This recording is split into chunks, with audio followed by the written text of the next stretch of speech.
In this demo, we'll play the role of a private fund advisory firm that has to report on various regulatory requirements to the SEC for all the funds under our management. We'll show how we can calculate the credit default swap interest for the SEC Form PF, which is one out of hundreds of metrics that we have to report on. Each report has a similar preparation process to generate the data for reporting, which should look something like this. We'll be dealing with two datasets, each with their own unique challenges, that we need to combine in order to calculate the credit default swap metric. These two datasets are the general ledger, or transactions data, and our dividends data. As we open up our transactions dataset, notice the immediate visual feedback we get about our dataset. We're presented with histograms for each column, the data type of that column, and a data quality bar that you can see right here. This lets us know if there are any invalid or missing data in this column. I also want to point out a recent change made to our wrangling experience. We've incorporated natural language into our transformation steps. If we open up the recipe, you'll notice the language in the recipe is easier to interpret. We can toggle between the original wrangle language and then the new natural language.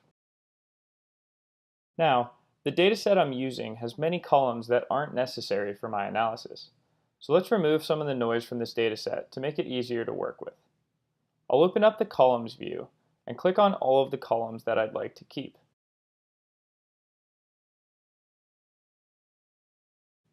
I'll then invert the selection and drop these columns.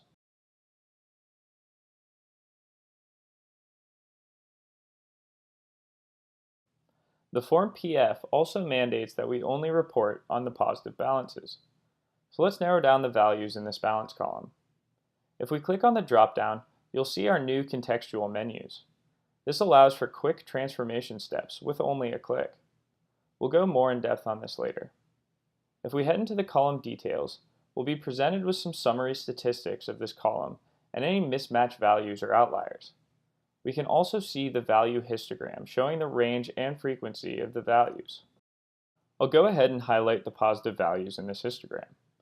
And notice as I do this, Trifacta immediately provides me with suggestions on transformations to perform. You'll see these cards, just like the recipe, provide the user with natural language guidance. It turns out that Trifacta's first suggestion, to keep this data, is the correct one, but we want to make a quick modification. Trifacta inferred the range from 0 to the highest value in our dataset, but we'd like to get rid of this upper bound because we'll run future datasets through this recipe, and we want to make sure that we leave the possibility for higher positive values in the future. We've now filtered the transactions to limit it to the structure of the Form PF. I need to calculate the total balance per account, but I also need to keep the transaction details for further calculations. This is something that is very common, however can get a little bit tricky with traditional approaches. I'll click on the account name, the column I want to group by, and also click on the balance column, the column I want aggregated. This aggregation card seems to accomplish what I want, but since it condenses the data into one row per account, I'm losing the other details that I'd like to keep. I'll select this next card, and it looks to achieve what I want, so I'll add that to my recipe. This is a very common task with regulatory reporting data, and we were able to complete it in only a few clicks. Now that we have aggregated the transactions data, we're going to want to transform our dividend dataset so that it matches the structure of our transactions dataset that we just wrangled. Oftentimes, we'll need to pivot data, either transforming columns into rows or rows into columns to match the formatting of another dataset. We'll show how this can be done in a simple and intuitive manner in Trifacta. I'll switch over to my dividends dataset, and you can see that I've already started to clean up the file.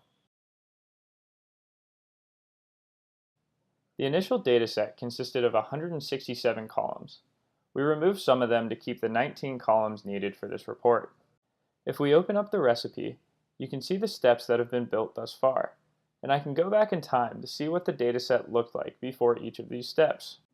You can see here that we've already built a derived transformation, and if we click Modify, you'll see that what I'm trying to do is to create a conditional function, much like you would see in Excel or other hand tools, that returns a column suggesting to buy when the end quantity is less than or equal to 0, and sell otherwise.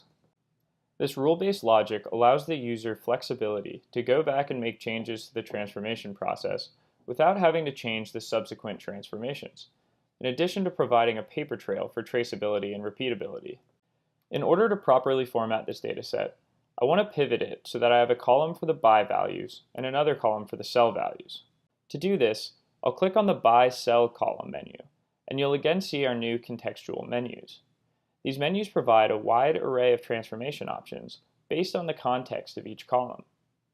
In this case, I'll go down to Restructure and then select Pivot. The default function for a pivot is to count the number of instances of buy and sell, but instead, I want to sum the bond accruals for each category.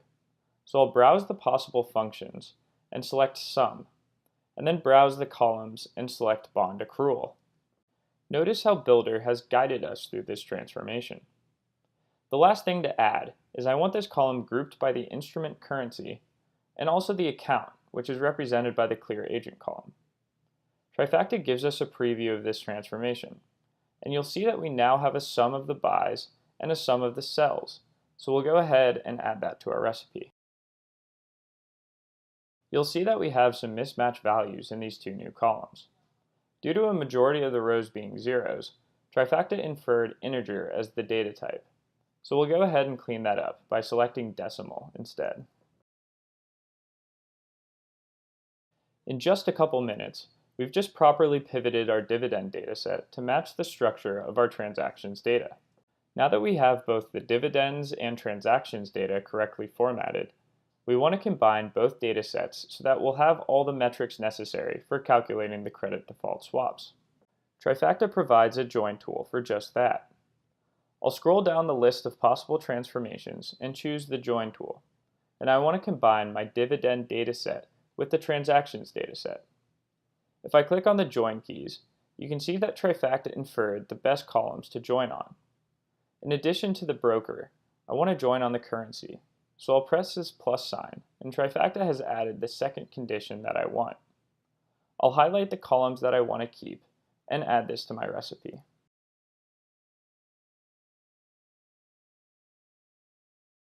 The SEC is very precise in calculating the credit default swap. We will now apply these calculations to the combined dataset from our transactions and dividends data. In the interest of time, I've already created the credit default swap calculations, but if we look at our recipe, you'll see that it clearly defines each transformation step that we have built. This gives us the confidence we need to apply the recipe again and again to each new future dataset, giving us a repeatable and auditable result. If we find any mistakes, we can easily modify the rules without relying on an army of data engineers. We can also present our process to an auditor who will be able to see how we have generated our results. The next step is to validate our data at scale. You can imagine if the datasets contain millions of rows, traditional methods would get bogged down and sluggish, or would completely crash. This is where we can leverage the power of Hadoop to apply these transformations to datasets of any size. Additionally, Trifacta provides a dashboard that helps users validate their results. You can see the data quality on the whole dataset and on individual columns. When the data is deemed valid, we can then publish the results to a Hive table and automate the entire process to save us enormous amounts of time and resources in the future. When we have finished validating our results, we can hop back to our flow view and trace the steps and recipes taken to get to our results. We can see the original sources, a preview of the file at each stage, the recipes applied, and any joins and unions that have been made. Additionally, we can share our results with others on our team for further validation. This concludes our demo. Thanks for watching.